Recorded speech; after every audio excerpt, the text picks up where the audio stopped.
రాజగోపాల్ గారిని చంపానని 5 ఏళ్ళని జైల్లో ఉంచారు. అందరూ రకరకాలుగా రియాక్ట్ అయ్యారు, ఒక్క మీరు తప్ప. వచ్చిందిగా మా ఆద్య.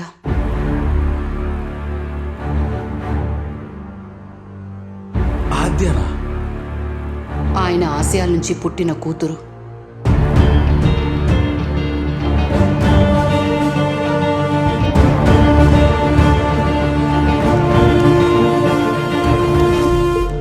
హత్య చేసిన వాడిని అరెస్ట్ చేశారు, జైలుకు పంపించారు, చాలు అనుకున్నాం.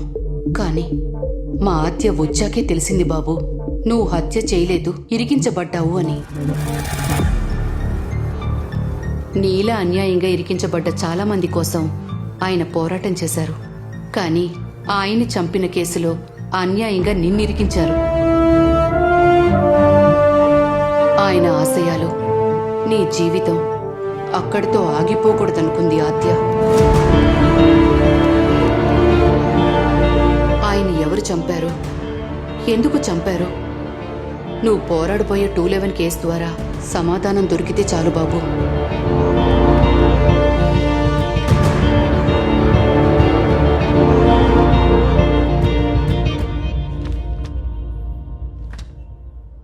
హే సూర్య, వాట్ టైమింగ్? నీకే కాల్ చేయాలనుకుంటున్నా.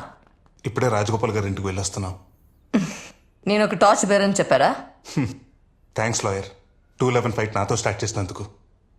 అసలు ఫైట్ ఇప్పుడే సూర్య.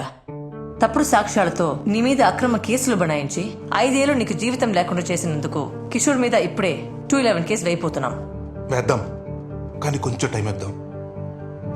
మన 211 కేసు వేస్తే అది బ్రేకింగ్ న్యూస్ అవ్వాలి, వాడి బ్రెయిన్ హ్యాంగ్ అవ్వాలి, వాడు రియాక్ట్ అయ్యే లోపే ఎవిడెన్స్ మొత్తం మన చేతిలో ఉండాలి. రేపా నీకు పిచ్చా? చెయ్యి నేరానికి 5 ఏళ్ళు నేను లోపల ఉంచాడు పోలీసోడు.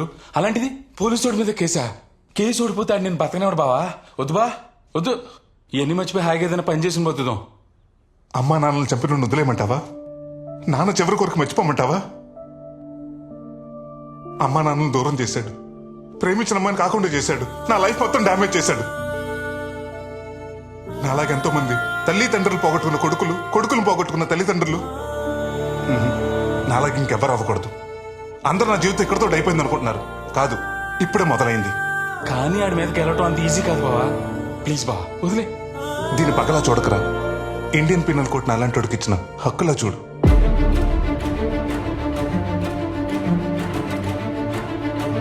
ఓకే బా, ఏదైనా నీతోటే. ఇప్పుడు చెప్పు లాయర్, ఏం చేద్దాం?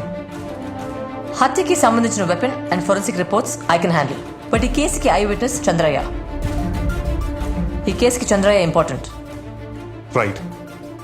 వాడిని కిషోర్ ఎలా ఇన్ఫ్లుయెన్స్ చేశాడో, వాడితో ఎలా అబద్ధం చెప్పించాడో, నిజమేంటనేది వాడితోనే చెప్పిస్తా.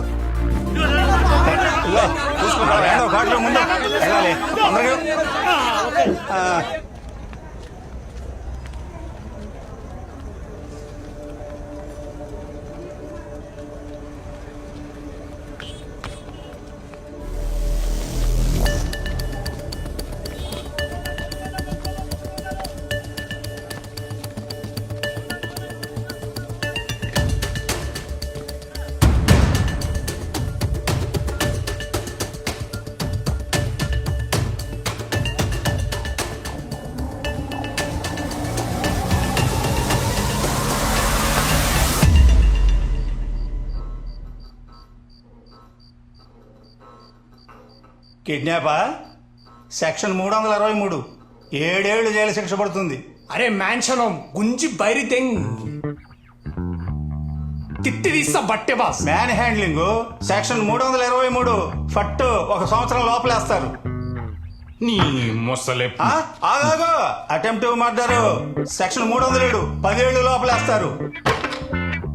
ఏమయ్యా, 5 ఏళ్ళు జైల్లో ఉన్నావు, మొన్నే బయటకు వచ్చావు. ఇవన్నీ నీకు అవసరమా చెప్పు? అవసరమా?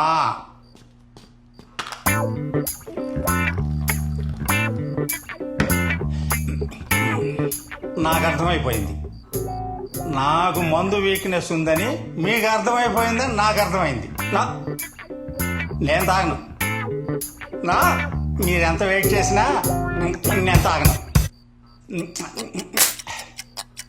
నేను తాగను. నేను తాగను. నేను తాగను.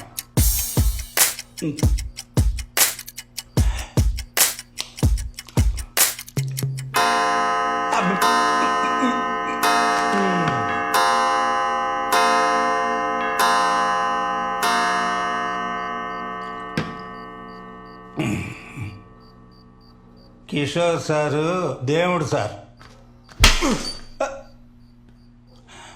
నాకు సార్, నాకు 10 ఏళ్ల నుంచి ఆయన దగ్గర పనిచేస్తున్నా సార్ నేను. కిషోర్ గారికి నేనంటే చాలా నమ్మకం సార్. ఏ పనైనా కిషోర్ సార్ నాతోనే చేయించుకునేవారు.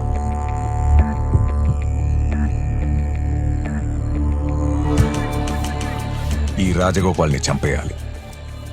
Okay sir. చంద్రయ్య, ఆ, బోనస్ గా మీ ఇద్దరి మీదున్న రౌడీ షీట్ కూడా తెస్తా.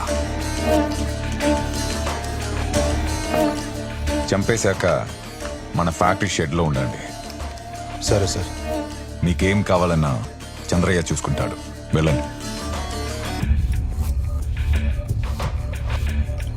చంద్రయ్య, అయ్యా రేపు ధర్నా చౌక్ లో ఆ శివరాం గాడు ధర్నా చేయబోతున్నాడంట.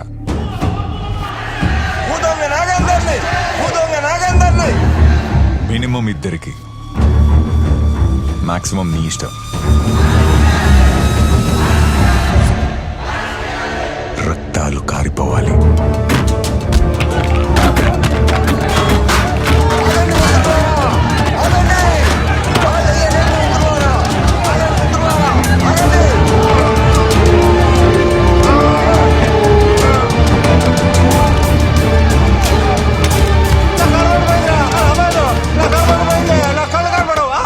ఆ రోజు రాత్రి రాజగోపాల్ని వాళ్ళిద్దరూ చంపేశారు.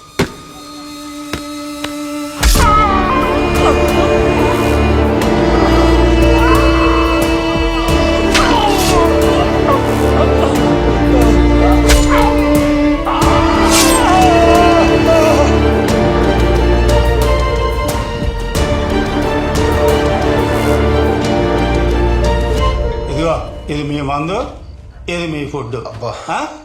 ఎంజాయ్ చేయండి. బాబాయ్, 3 రోజుల నుంచి మాకు మందు ఫుడ్ పెడుతున్నావు. ఆ. ఈ రోజు నువ్వు మాతో మందు తాగాలి. దా.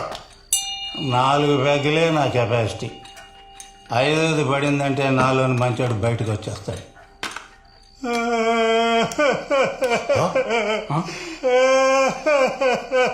ఏమైంది బాబా ఏడుస్తున్నావు? అరే మీరంతా అమాయకులు రా. బలేవడానికి ఆడబోతుని రెడీ చేసినట్టుగా మిమ్మల్ని రెడీ చేస్తున్నాడు రా కిషోర్ సార్. ఏం మాట్లాడుతున్నావు బాబాయ్? అరే మీరు చంపినాడు ఆడు చాలా పెద్ద మనిషిరా. అందుకే మిమ్మల్ని ఇద్దరిని చంపేసి ఆ కేసు క్లోజ్ చేయాలనుకుంటున్నాడు రా. అందుకే మీరు ఆడిని పొడిచిన కత్తిని రక్తం అంటుకుని మీ చొక్కాన్ని తీసుకున్నది. అందుకే రేపు మీ ఇద్దరిని చంపేస్తాడు రా. రేపు మిమ్మల్ని చంపేస్తాడు రా. మీరు బాగుండాలి రా. ఆ రోజు రాత్రే వాళ్ళు పారిపోయారు. హలో, చెప్పు చంద్రయ్య. సార్ వాళ్ళు ఇద్దరు పారిపోయారు సార్. ఫోన్ పెట్టన్నా. కిషోర్ సార్ ప్లాన్ బెడ్స్ పట్టింది. పై ఆఫీసర్ల ఒత్తిడి ఎక్కువైంది. కమిషనర్ గారు కావాలనుకుంటా సార్. తొందరగా కేసు క్లోజ్ చేయవా.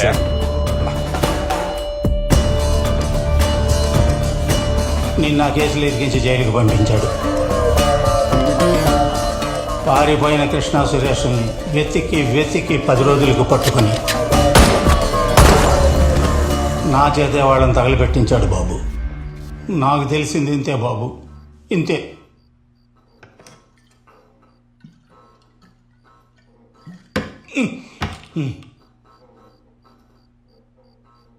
లాయర్, ఇప్పుడు వేద్దాం కేసు. మళ్ళీ కోర్టు మెట్లెక్కిన సూర్యప్రకాష్ సెక్షన్ 211 మీద ఏసీపీ కిషోర్ పై కోర్టులో కేసు దాఖలు చేశాడు. ఏసీపీ, నీకు కూడా లాయర్ అవసరం పడుతుందని నేను ఎప్పుడు అనుకోలేదు బెదరు. బయటికి వచ్చాక వాడు నా వైపు సీరియస్గా చూస్తే ఏం చేయలేక కోపంగా చూస్తున్నాడు అనుకున్నాను. కానీ వార్నింగ్ ఇస్తున్నాడని అర్థం చేసుకోలేకపోయా. ఆ లాయర్ ఉందిగా, పిల్ల లాయర్ అబ్బా, మొన్నే లా డిగ్రీ తీసుకొని అయింది. ఇప్పుడే లంగా ఓన్ వేసుకొని తిరుగుతుంది. దాని గురించి పట్టించుకోకు. చంద్రయ్య, చంద్రయ్య. ఇప్పుడు వాడితో ఏం పని? కీలకమైన పాత్ర బెదరుతుంది. నువ్వు ఏ రకంగానూ తను ఇన్ఫ్లుయెన్స్ చేయలేదని మళ్ళీ కోర్టుకొచ్చి చెప్పాలి. తను తొందరగా పిలువాడిని. అక్కడ ఏం చెప్పాలో నేను ఇప్పుడే ట్రైనింగ్ ఇచ్చేస్తాను కదా.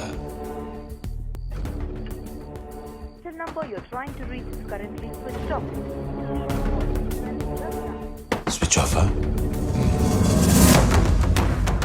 బెదరు,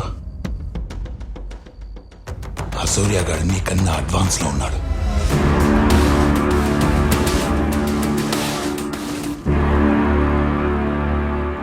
సూర్య, వీడు తాగితే కానీ నిజం చెప్పాడు. తాగి సాక్ష్యం చెప్తే కోర్టు నమ్మదు. కోర్టులో నోరు తెరుస్తాడా? రేయ్, నీలాంటి వాళ్ళ వల్లేరా ఎన్నో వేల మంది ఏ తప్పు చేయకుండా జైళ్ళల్లో మొగ్గుతున్నారు. ఒక్కసారి నిజం చెప్పు చూడు, ఎంతమంది జీవితాలు మారిపోతాయో. రేయ్, రేపు కోర్టులోని దేవుడిని చూసి భయపడి నిజం చెప్పలేదనుకో, నాకు జైలు కొత్త కాదు, హంతకుడున్న ముద్ర కొత్త కాదు.